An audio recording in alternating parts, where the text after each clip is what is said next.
my lizard. He's been in hibernation. He's been asleep. He's been slumped for at least a month. Hey guys, Sean Midget here. So I am doing a video on one of my friend's AR-15s. So this is a Ruger 556 is what they call it, AR-556. It's more of a budget AR-15, something that you can buy out of the box and, you know, throw whatever on it you want, or just use it stock, I guess. Retail, these are about $500. You can probably find them for, you know, $450 on a, you know, sale of some sort. Now this one was purchased used. The guy, my friend that owns it, actually works at a pawn shop, so since he works there, it was there, and so he got it for pretty cheap. If I'm not mistaken, I think he spent about $300 on it, and then he got some stuff for the externals and such. So I think he spent about $400 to $500 total for this exact gun, everything that's on here. So not bad, honestly. So let's start from the back and go to the front. First of all, it does come with an LE stock. It is a Ruger stock, of course. It's got the Ruger logo right here. You know, it's an okay stock, 6 positions, so, you know, basically just standard. He went ahead and purchased a Magpul stock for me. They call this the Magpul MOE. I think it's still considered a CTR, but it's not the version with the extra locking plate that's right here, so it's the cheaper version. Okay, so I'm going to read off some specs on the material. It says, made from aerospace grade 7075 T6 aluminum forging. So that's the upper and lower receiver that's made of that type of aluminum. It's hard, let me see here, type 3 hard coat anodized, so that's like the body's finish. As far as the finish on it, it's pretty good, honestly, no complaints. There's a few spots where it's rubbed off, but that's just the coating. That's nothing detrimental to the rifle itself. It's got some logos on it, so you got the Ruger. Hope you can see this with the lighting. It says Mayodan, North Carolina, USA. I hope I'm saying that right. Probably not. My pronunciation's pretty garbage. It says AR-556 right there. Safe and fire. Nothing on the other side besides safe and fire. You got your basic magazine catch. Of course, the magazine's going to shoot out when you're out of ammo and when you go to reload. Now, when the bolt's locked, it still drops out pretty easily. See? So, no issues with magazine ejection. I've tried a Stanag type magazine. This is a 10-rounder, but all Stanags are basically the same pattern. MFT magazine, and then a hex mag. All of them seem to fit fine. The hex mag seems to be the tightest. Yeah, the hex mag's the tightest, and it doesn't seem to drop free. Or does it? Yeah, it does. I just over inserted it. See, that's over inserted. That's not. So I don't really care for these hex mags. Honestly, I hate them. In airsoft and in real life. It comes with a Ruger rear sight. Now the front sight is actually built in because it's a triangle sight. So when he got this rail, the person that put the rail on it for him put a flip-up sight on here. It's just a generic flip-up sight. So if he needs those, you know, they're there. I really like this Ruger back one. It's got really nice clip to it and spring. Ruger logo on the top of the receiver right there, underneath the sight. Charging handle also has the Ruger logo. I will say this is a basic charging handle, but this is one of the highest quality charging handles I've ever seen. There's like no wear on this thing, because on mine, you know, I rack mine quite a lot, and I know he does with this one too. And there's no wear on it, so the strength of the anodization is really, really nice. It's the same finish as the body. So really good charging handle, no complaints there. Of course, the barrel's 16 inches to be legal in the United States. It's got to be that long, unless you're, you know, have a pistol with a brace on it. So it's a 1 in 8 twist. I'm not an expert with 1 in 8, 1 in 7. I'm not an expert with rifle barrels at all. So I don't know if that's a good thing. 1 in 8. Mine is 1 in 9. Or mine's 1 in 8. I forget which one mine is. I think mine's 1 in 9. I believe the higher twist is going to be better for heavier ammo, if I'm not mistaken. So like you can shoot, what is it, like 77 grain or just a lot heavier bullets out of a barrel with more twist, if I'm not mistaken.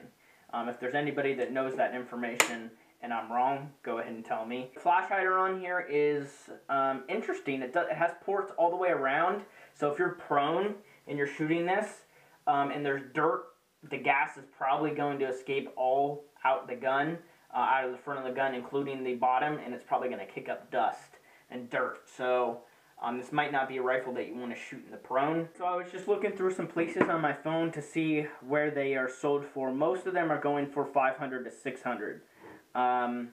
So you could probably find some for $450 that are, you know, on sale, like Black Friday sale or Christmas sale or something like that. But as far as retail, they're about $500 to $600, which is not a bad price for a gun like this, a pre-built gun. Honestly, I prefer building a gun. I prefer that with airsoft and with real guns just because it's cheaper, especially when you want to customize it yourself. When you want your own rail, you want your own stock, it makes sense to build it. Now, as far as the trigger, I'm not an expert on how to tell what poundage they are, but this has got to be like a 6-pound trigger. It's really no different than the Palmetto State stuff. Really no different. It's mil spec. It's going to be pretty good quality. I'll go ahead and dry fire it here for you. It is clear. Yeah, it's definitely, it's kind of hard going to this type of trigger when compared to my 3-pound trigger. No mil-spec trigger comes 3 pounds. Most of them are about 6 to 8 from what I've heard. Some of them are 5. But this has got to be 6. Alright, so the bolt carrier has a staked gas key, of course, like any good bolt carrier. It's made of 9310 alloy steel. It's shot peened and pressure proof tested. So seems to be pretty good specs on it. As far as the finish, I can't find any information on the finish of the bolt itself, but it seems to be some sort of actually chrome-plated bolt carrier. The shape of the bolt carrier is actually pretty interesting. As you can see on the sides, it's like squarish, which is really interesting, so it's not your standard round bolt carrier. I did notice when you put the gun together, there's actually a slight gap. The AR-15, the reason why the AR-15 is so reliable is because it's sealed. So when dirt and dust gets in here, it doesn't actually get inside of your trigger mechanism or inside of the bolt. It stays on the outside, and most of the time when you fire it, all that crap just goes off of it. But I will mention, let me come back here, there is a gap in the bolt carrier. Right in that corner. I don't know if you're going to be able to see it. See that gap? And it closes when you rack it. So literally, something could fit up there. So if dirt gets piled on here, it can find its way back into there. So I found that kind of interesting. So this gun is probably not the best for torture testing. I hope you guys can see that back in there. It's literally a gap. And when you charge it, you see it disappear. So I probably wouldn't torture test this, but it'd be interesting to see if it's going to hold up like other ARs would, considering there's that gap back there. Most AR-15s, if not all of them, don't have that from what I've seen. So that's something that this is a little bit different on. But the look of the bolt carrier itself looks fine. And for most people, this is going to be fine. Most people aren't going to be tossing their gun in the dirt. This is not military spec, really. Otherwise, that would be sealed up. Now, as far as the upgrades, it's got a, like I said, the Magpul stock. It's also got a bad lever, Magpul bad lever, which basically allows you to lock your bolt with one hand, or with 2 hands rather, instead of using your arms. Because normally with an AR-15, if you guys know, you have to push down on this tab and cock it like that. But instead, you can just push up on the lever and cock it, so you don't have to use your body. You can keep it kind of in your arms. What else? Releases on the left side, so you can, the right side, so you can release it like that. Also, the paddle on this side is bigger, so you can hit it there still, if you'd like. Alright, and up here we got the rail. This rail is CNC'd aluminum. It's anodized. I'm not sure what brand it is. It's probably something fairly cheap. It's probably just Chinese made. It looks identical to ZCI's, the finish on it. So it's, it's probably a $40 rail. It's got key mod. So it's key mod on this left and right side, and then on the angled too, on the top and bottom angles. It's got a rail on the bottom here, so if you want to put like a grip right here, you can. And then right here's the mounting points. You could probably mount something on the rails because there's slots there. There's only 3 of them though. So that's an interesting look. It's monolithic top rail. And then it's got rails in the front. So you could put flashlight, laser, a bipod. That's really what this would be for. You wouldn't put a grip up there. It's too far forward. And then it's also got a T1 replica. It is a field sport.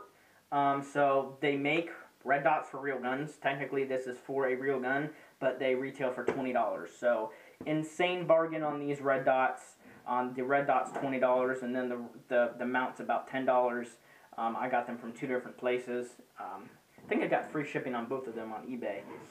It's a quick detach mount, so literally you can just unscrew the thumb and take the red dot off and then put it back on, so that is really convenient.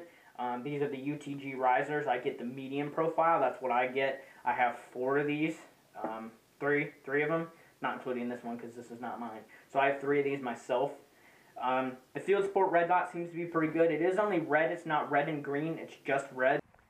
Alright, so we're out here shooting the Ruger 556 finally. I'm going to clip this at the end of the review, I guess review or overview video on this.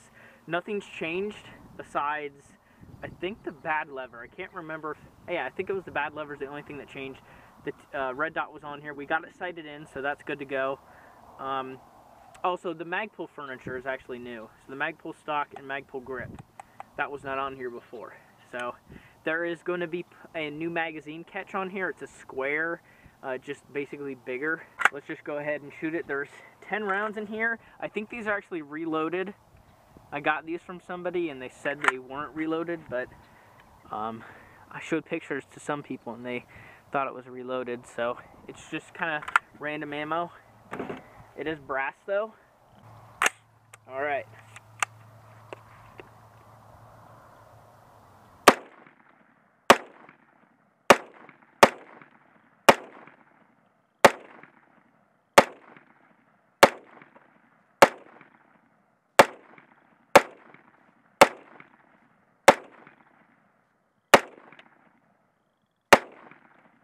Alright, so now we're going to try steel case Wolf 223.